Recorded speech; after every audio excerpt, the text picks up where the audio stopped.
नमस्कार दोस्तों, आप सभी विद्यार्थियों का आपके अपने YouTube चैनल एडुफैक्ट के प्लेटफॉर्म पे बहुत बहुत स्वागत है। दोस्तों, उत्तर प्रदेश से संबंधित जो हमारी कक्षाएं चल रही थी, उन्हीं कक्षाओं को आगे बढ़ाते हुए आज की क्लास में हम उत्तर प्रदेश के सांस्कृतिक महत्व के विषय में अध्ययन करेंगे। आज की क्लास में हम कला, उत्सव, मेले, पर्व एवं फिल्म इत्यादि के विषय में देखेंगे। दोस्तों, इसके पहले हमने उत्तर प्रदेश के ऐतिहासिक महत्व, भौगोलिक, नदी तंत्र, पहाड़, पर्वत, पठार इत्यादि के विषय में अध्ययन किया हुआ है। अगर आपने वो कक्षाएं अभी तक नहीं देखी हैं तो आप प्लेलिस्ट पे जाइए, वहां आपको सभी कक्षाएं क्रमवार मिल जाएंगी, वहां से आप उनका अध्ययन कर सकते हैं। आज की क्लास में हम उत्तर प्रदेश के सांस्कृतिक महत्व के विषय में देखेंगे। तो आइए साथ मिलकर आज की कक्षा का प्रारंभ करते हैं और बात करते हैं उत्तर प्रदेश के सांस्कृतिक महत्व की कुछ अवधारणाओं की। उत्तर प्रदेश के सांस्कृतिक परिधि के अंतर्गत कौन कौन से क्षेत्र आते हैं? तो ब्रज, अवध, भोजपुरी, बुंदेलखंड, रुहेलखंड आदि क्षेत्र स्थित हैं। इन क्षेत्रों की पुरातात्विक और ऐतिहासिक गतिविधि के संरक्षण हेतु राज्य सरकार ने 1957 में सांस्कृतिक विभाग की स्थापना की थी। ये आप याद रखिएगा, डेट याद रखिएगा, ये पूछी जाती है। इस विभाग के जिला या मंडल स्तर पर विभिन्न गतिविधियों के संचालन हेतु 1966 में क्षेत्रीय सांस्कृतिक केंद्रों की स्थापना की गई। ये आप नोट कर लीजिएगा। आगे बढ़ेंगे और इस विभाग यानी सांस्कृतिक विभाग के कुछ प्रमुख संस्थाओं के विषय में देखेंगे। बात करें अगर हम भातखंडे संगीत संस्थान की, तो ये पंडित विष्णु नारायण भातखंडे के प्रयासों से और इन्हीं के नाम पर यह भातखंडे संगीत संस्थान का नाम पड़ा। भातखंडे के प्रयासों से शास्त्रीय संगीति में शिक्षा प्रदान करने हेतु इसकी स्थापना लखनऊ में 15 जुलाई 1926 को की गई थी। याद रखिएगा, marriage college of Hindustani music के नाम से इसकी नींव पड़ी। किसकी? भातखंडे संगीत संस्थान की। इसके बाद में 1960 में भातखंडे जी की जन्म शताब्दी के अवसर पर इसका नाम भातखंडे हिंदुस्तानी संगीत महाविद्यालय रखा गया। डेट कब क्या परिवर्तन हो रहा है ये आप नोट कर लीजिए, याद कर लीजिए। किसी तरह आप याद कर सकते हैं, आप 2-3 बार वीडियो देखकर याद कर सकते हैं तो वैसे कर लीजिए। आप नोट्स बनाकर याद करना चाहते हैं तो वैसे कर लीजिए, पर कर लीजिए क्योंकि भातखंडे संस्थान आपका महत्वपूर्ण संस्थान है और यहाँ से एग्जाम में एक क्वेश्चन बन ही जाता है। इसलिए आप इसमें क्या क्या कब परिवर्तन हो रहे हैं ये बात जरूर याद रखिएगा। 1960 में भातखंडे जी की जन्म शताब्दी के अवसर पर इसका नाम भातखंडे हिंदुस्तानी संगीत महाविद्यालय नाम रखा गया। कब रखा गया? तो 1960 में रखा गया। ये आप याद रखिएगा। इसके बाद में 1966 में इसे सांस्कृतिक विभाग ने अपने नियंत्रण में ले लिया। कब ले लिया? 1966 में ले लिया। 24 अक्टूबर 2000 को इस महाविद्यालय को डीम्ड विश्वविद्यालय का स्तर प्रदान किया गया और इसका नाम परिवर्तित करके भातखंडे संगीत संस्थान लखनऊ कर दिया गया। ठीक है, तो अब आप याद रख सकते हैं कि इसकी स्थापना कब हुई। तो 15 जुलाई, मैं आपको फिर से बता दूं इसकी स्थापना कब हुई, तो 15 जुलाई 1926 को इसकी स्थापना हुई। किस नाम पर हुई? तो marriage college of Hindustani music के नाम से इसकी नींव डाली गई। इसके बाद में 1960 में ये 1960 में भातखंडे जी की जन्म शताब्दी के अवसर पर इसका नाम भातखंडे हिंदुस्तानी संगीत महाविद्यालय रखा गया। ठीक है, कब रखा गया? 1960 में रखा गया। फिर 1966 में ये सांस्कृतिक विभाग के अंडर में चला गया और 24 अक्टूबर 2000 को इस विद्यालय को डीम्ड विश्वविद्यालय का स्तर प्रदान किया गया और इसका नाम परिवर्तित करके भातखंडे संगीत संस्थान लखनऊ कर दिया गया, जो अभी तक भातखंडे संगीत संस्थान के नाम से फेमस है। ठीक है, इसमें कब क्या परिवर्तन हुए ये आप याद रखिएगा। आगे बढ़ेंगे और राज्य ललित कला अकादमी लखनऊ के विषय में देखेंगे। इसकी स्थापना कब हुई? तो 8 फरवरी 1962 को सांस्कृतिक विभाग के अधीनस्थ पूर्णतः वित्त पोषित स्वायत्तशासी संस्था के रूप में इसकी स्थापना हुई। ठीक है, याद रखिएगा कब हुई, तो 8 फरवरी को हुई। किस सन में हुई, तो 1962 में हुई, ये याद रखिएगा। फिर बात करते हैं भारतेंदु नाट्य अकादमी जो लखनऊ में स्थित है। भारतेंदु हरिश्चंद्र जी जो हिंदी के आधुनिक हिंदी शास्त्र के एक महान कवि थे, उनके नाम पर इस अकादमी की स्थापना की गई। नाट्य कला में प्रशिक्षण देने के उद्देश्य से भारतेंदु नाट्य अकादमी की स्थापना 1975 में लखनऊ में की गई। किस उद्देश्य से की गई, तो नाट्य कला में प्रशिक्षण देने के उद्देश्य से की गई। कब की गई, तो 1975 में की गई। किस नाम से की गई, तो भारतेंदु नाट्य अकादमी के नाम से इसकी स्थापना की गई। कहाँ की गई, लखनऊ में की गई। ये 4 बातें याद रखिएगा। यहाँ नाट्य कला के विभिन्न पक्षों अभिनय, निर्देशन, रंग, तकनीकी एवं नाट्य साहित्य का प्रशिक्षण दिया जाता है। अकादमी के प्रशिक्षण प्राप्त छात्र छात्राओं का पलायन रोकने के लिए 1988 में रंगमंडल की स्थापना की गई थी। आगे बढ़ते हैं और बात करेंगे हम उत्तर प्रदेश संगीत नाटक अकादमी की। इसकी स्थापना कब की गई, तो इसकी स्थापना 13 नवंबर 1963 को की गई। कहाँ की गई, लखनऊ में की गई। यह अकादमी संगीत, नृत्य, नाटक, लोक संगीत, लोक नाट्य की परंपराओं के प्रचार प्रसार, संवर्धन और परिरक्षण का महत्वपूर्ण कार्य करती है, याद रखिएगा। इसके बाद में राष्ट्रीय कथक संस्थान की अगर हम बात करें तो इसकी स्थापना संस्कृति विभाग के अंतर्गत 1988-89 में लखनऊ में की गई थी। इस संस्थान का उद्देश्य राष्ट्रीय स्तर पर कथक के विविध घरानों की परंपराओं का अभिलेखीकरण, युवा प्रतिभाओं को प्रोत्साहन, वरिष्ठ कलाकारों का संरक्षण और नृत्य का संवर्धन है। इसका ये उद्देश्य है। ठीक है, 2010 से ये संस्थान लखनऊ विश्वविद्यालय से संबद्ध हो गया है, ये बात आप याद रखिएगा। लेकिन सबसे मेन बात इसकी जो है उसकी स्थापना है कब की गई, तो 1988-89 में की गई। ये आपके मेन याद रखने वाली बात है। अब बात करेंगे अयोध्या शोध संस्थान। नाम से ही पता चल रहा है कि ये अयोध्या में स्थित है। इसकी स्थापना कब की गई, तो इसकी स्थापना 1986 को तुलसी स्मारक भवन अयोध्या में की गई, ये याद रखिएगा। इसका उद्देश्य क्या था, तो अवध व अयोध्या के कला, संस्कृति, लोक साहित्य, इतिहास की पांडुलिपियों तथा वस्तुओं और शिल्प तथ्यों का संरक्षण व अध्ययन करना इसका मुख्य उद्देश्य था। साथ ही अयोध्या, रामायण, तुलसीदास के साहित्य और दर्शन से संबंधित शोध कार्य को प्रोत्साहन देना इसका उद्देश्य था, याद रखिएगा। आगे बढ़ेंगे और उत्तर प्रदेश जैन विद्या शोध संस्थान के विषय में देखेंगे। सांस्कृतिक विभाग के अधीन इसकी स्थापना कब की गई, तो 1990 में की गई। कहाँ की गई, तो लखनऊ में की गई। इसका उद्देश्य जैन विधाओं का राष्ट्रीय संदर्भ में अध्ययन, शोध व जैन तीर्थंकरों की साहित्यिक परंपरा एवं मान्यता, मानवीय मूल्यों और कला का संरक्षण करना है। ठीक है, आगे बढ़ेंगे जनजाति एवं लोक कला संस्कृति संस्थान की तरफ। जनजाति एवं लोक कला संस्कृति का संरक्षण, संवर्धन और प्रदर्शन हेतु इसकी स्थापना 1996 में कहाँ की गई, तो लखनऊ में की गई, याद रखिएगा। अब इसके सांस्कृतिक तत्वों में हम इनकी स्थापत्य कला के विषय में देखेंगे। तो प्राचीन काल में उत्तर प्रदेश की स्थापत्य कला कैसी रही, इसके विषय में आइए देख लेते हैं।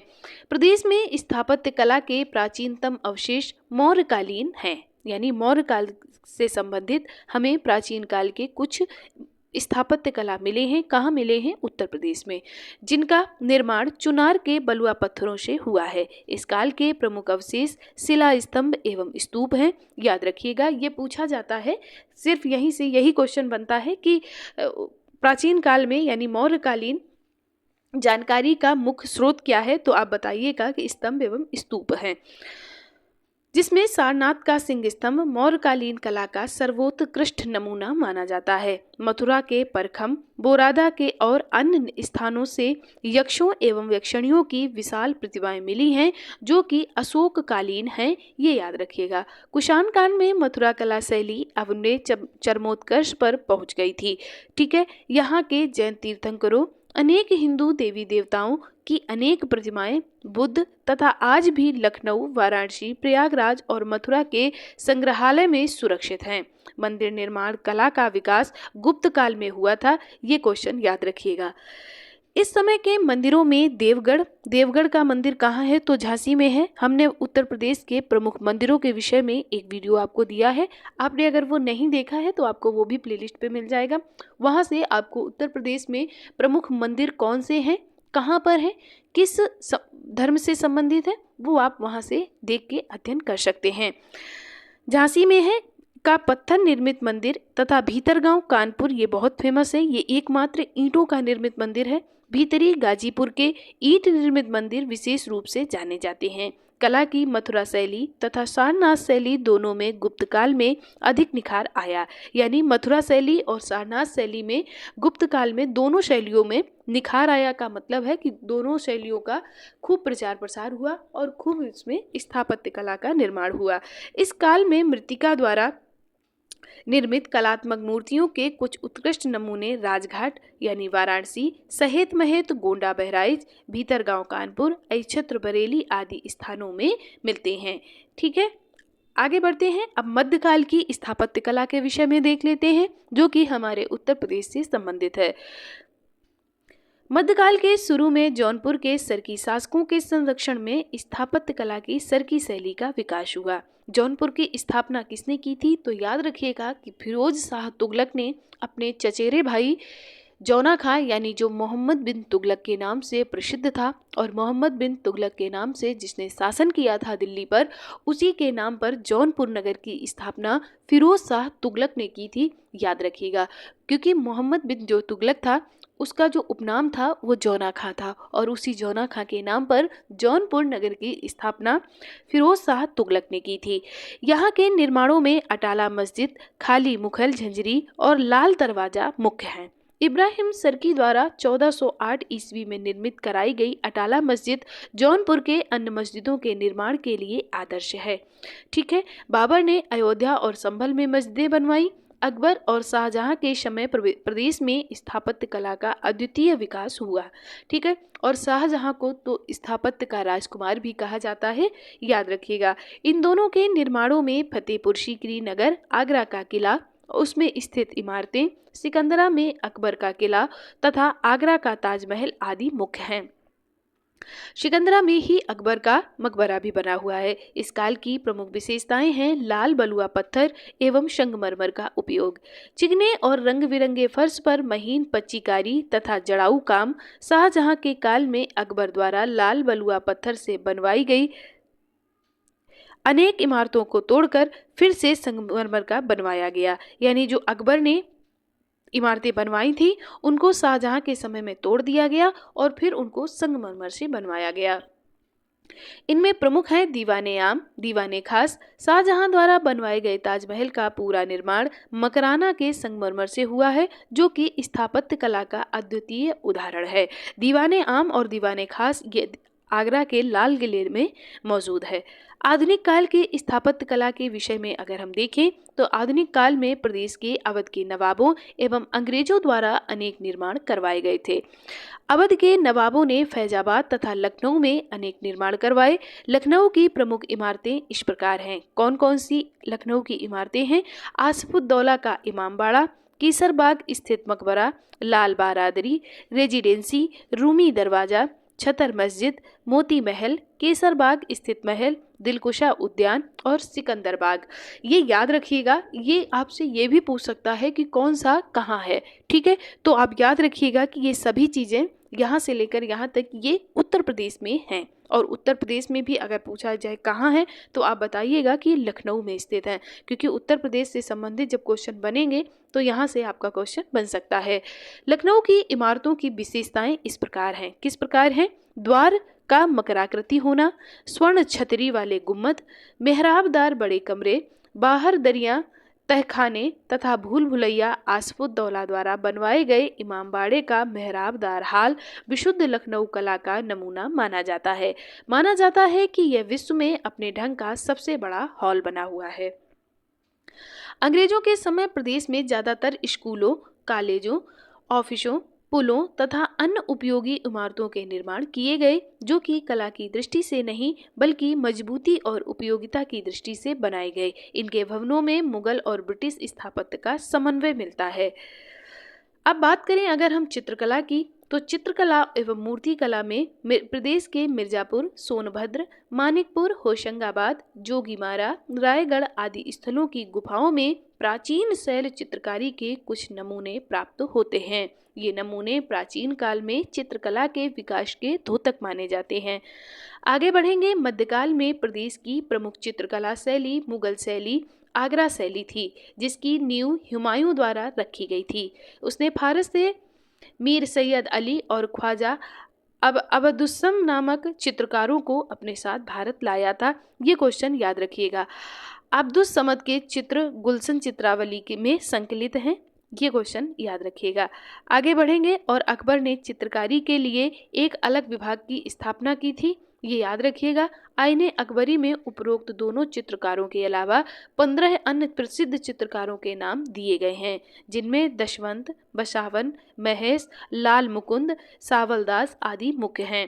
इस समय के 1200 चित्रों का संग्रह हजमनामा दस्ताने अमीर हजमा में है, जो मीर सैयद अली के संरक्षण में पूर्ण हुआ था। जहांगीर के समय मुगल चित्रकला अपने चरमोत्कर्ष पर थी, ये याद रखिएगा। स्थापत्य कला की अगर हम बात करें तो स्थापत्य कला का राजकुमार शाहजहां को कहा जाता है, लेकिन चित्रकला की अगर बात करें तो चित्रकला का जो शौकीन था वो जहांगीर था। ठीक है, तो याद रख सकते हैं। इसने आगरा में एक चित्रशाला बनवाया था। किसने? जहांगीर ने। औरंगजेब के समय चित्रकारों को संरक्षण मिलना बंद हो गया, अतः कुछ चित्रकार काशी नरेश ईश्वरी प्रसाद के यहाँ संरक्षण प्राप्त किए और यहाँ पर अपभ्रंश शैली तथा कंपनी शैली का विकास किया। ये चित्र काशी हिंदू विश्वविद्यालय के भारत भवन में सुरक्षित रखे हुए हैं। मथुरा में जैन चित्रकला का विकास हुआ, ये भी याद रखिएगा। प्रदेश में आधुनिक चित्रकला का विकास 20वीं शताब्दी के प्रारंभ में तब शुरू हुआ जब 1911 में लखनऊ में कला एवं शिल्प महाविद्यालय की स्थापना की गई। अगर ये क्वेश्चन बने कि लखनऊ में कला एवं शिल्प महाविद्यालय की स्थापना कब की गई, तो आप बताइएगा कि 1911 में की गई। इस महाविद्यालय में 1973 में लखनऊ विश्वविद्यालय के संकाय के रूप में मान्यता दी गई। 1949 में लखनऊ नगर निगम आर्ट गैलरी की स्थापना की गई और 1962 में ललित कला अकादमी की स्थापना की गई। कहाँ की गई? तो लखनऊ में की गई। 1920 में वाराणसी में भारतीय कला परिषद की स्थापना की गई। कब की गई? 1920 में की गई। कहाँ की गई? वाराणसी में की गई। 1950 में काशी हिंदू विश्वविद्यालय में भारत कला भवन की स्थापना की गई, जो भारत के विशाल चित्रकला का संग्रहालयों में से एक माना जाता है। 1925 में बंगाल के असित कुमार हलदार, जो कि अवनी बाबू और टैगोर के शिष्य थे, लखनऊ आए और कला एवं शिल्प महाविद्यालय के प्रथम भारतीय प्राचार्य बने। उन्होंने लखनऊ में चित्रकला की वास एवं टेम्पा नामक 2 नई शैलियों की शुरुआत की, जो बाद में लखनऊ शैली के रूप में विकसित हुई। लंदन प्रशिक्षित और 1945 में कला एवं शिल्प महाविद्यालय के प्रधानाचार्य नियुक्त हुए। ललित मोहन सेन ने चित्रकला को नई दिशा प्रदान करते हुए पेस्टल एवं आयल पेस्टल से नैसर्गिक सौंदर्य तथा आकृतियों के चित्रण पर जोर दिया। उन्होंने ग्राफिक विद्या की शुरुआत की। ग्राफिक विद्या की शुरुआत किसने की? तो ललित मोहन ने की। ये आप याद रख सकते हैं। उन्होंने सभी चित्रों की रचना की। 50 के दशक में प्राचार्य रहे हरिहर लाल मेढ़ ने अपने दृश्य चित्र, दैनिक जीवन पर आधारित चित्र, सभी चित्र और वास चित्रकला शैली में चित्रित मेघदूत श्रृंखला के कारण ख्याति अर्जित की। आगे बढ़ेंगे। 1956 में ये पॉइंट आप याद रखिएगा। ये पॉइंट पढ़ने में आपको भले ही बोरिंग लग रहे हों, लेकिन इन्हीं से आपके क्वेश्चन बनते हैं। 1956 में प्राचार्य रहे सुधीर रंजन खास्तगीर को इस महाविद्यालय का सूर्य कहा जाता था। याद रखिएगा। मेरठ निवासी चमन ने चित्रकला एवं मूर्तिकला पर 50 से अधिक पुस्तकें लिखकर सर्वाधिक अंतर्राष्ट्रीय चित्र प्रदर्शनियां आयोजित किए करके विशेष ख्याति अर्जित की। प्रख्यात चित्रकार किरण उनकी धर्मपत्नी थीं। जगन्नाथ मुरलीधर अहिवासी को राज्य के विधानसभा में भित्ति चित्र चित्रित करने का गौरव प्राप्त है। जयनारायण सिंह व अवतार सिंह पवार प्रसिद्ध चित्रकार व मूर्तिकार हैं। इनसे ऐसे ही क्वेश्चन बन के आ जाते हैं। रणवीर सिंह बिष्ट के प्रमुख चित्रों में पहाड़ी लोक नृत्य, पहाड़ी शीत से बचने का सहारा, गांव की सुबह, काम की समाप्ति पर स्लथ बालक, बाजार, गपशप, शहर की रोशनी, सांझ ढले, जाड़े की रात, पहाड़ी घसियारे, नीलकंठ आदि शामिल हैं जो दर्शकों को अभिभूत कर देती है। रणवीर सक्सेना के प्रिय चित्रों में प्रतीक्षा, बुद्ध का त्याग, चूल्हा आदि उल्लेखनीय है। किरण दर लखनऊ स्कूल के वरिष्ठ कलाकारों में से थे जिनकी चित्रण पद्धति पर चीनी जापानी प्रभाव झलकता है। भवानी चरण सुप्रसिद्ध चित्रकार थे। ठीक है। रामचंद्र शुक्ल के प्रमुख चित्र कौन कौन से रहे हैं? तो पश्चाताप। रामचंद्र शुक्ल जो कि आधुनिक काव्यधारा के प्रमुख कवि रहे हैं। काव्यधारा नहीं, इनका गद्य संकलन रहा है। ये गद्य के कवि माने जाते हैं और ये इन्होंने आधुनिक काल को वीर गाथा काल का नाम दिया था। ठीक है। और ये एक आलोचनात्मक कवि माने जाते हैं, ये भी याद रखिएगा। तो इनके जो प्रमुख चित्र हैं वो पश्चाताप हैं, आकांक्षा प्रतिशोध है, दुष्स्वप्न दया, मौत की आंखें, रोगी का स्वप्न, शेष अग्नि, सृष्टि और ध्वंस, पराजय की पीड़ा आदि इनके प्रमुख चित्र हैं, ये याद रखिएगा। आधुनिक काल के कुछ कवि रहे हैं जैसे शमशेर बहादुर सिंह, महादेवी वर्मा, आचार्य रामचंद्र शुक्ल, विपिन अग्रवाल, जगदीश चंद्र गुप्त आदि ये आधुनिक काल के प्रमुख चित्रकार माने जाते हैं। अमृता शेरगिल ये बहुत अच्छी कवित्री थी। ये गोरखपुर की रहने वाली थी। विशिष्ट और यथार्थ पर इनकी गहरी पकड़ थी। उपेक्षित समाज व महिला वर्ग की गहरी संवेदना की ख्याति प्राप्त ये चित्रकार थी। साथ ही ये बहुत ही अच्छी कवित्री थी आधुनिक काल की।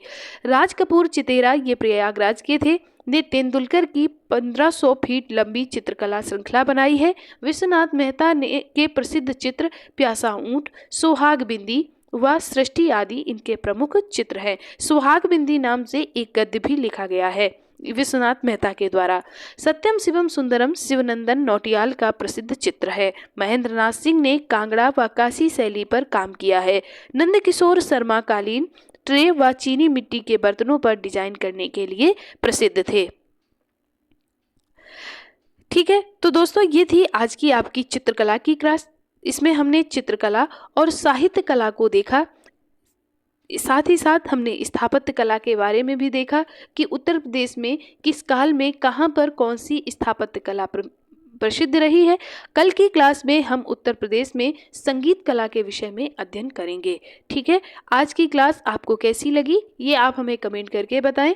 क्लास पसंद आई हो तो लाइक करें, दोस्तों के साथ शेयर करें और अगर आपको कोई कमी लग रही हो तो आप हमें कमेंट करें, हम उसमें सुधार करेंगे। लेकिन लाइक शेयर सब्सक्राइब ज़रूर कर लें, कमेंट भी करें। आप सभी विद्यार्थियों का एक बार दिल से बहुत बहुत धन्यवाद।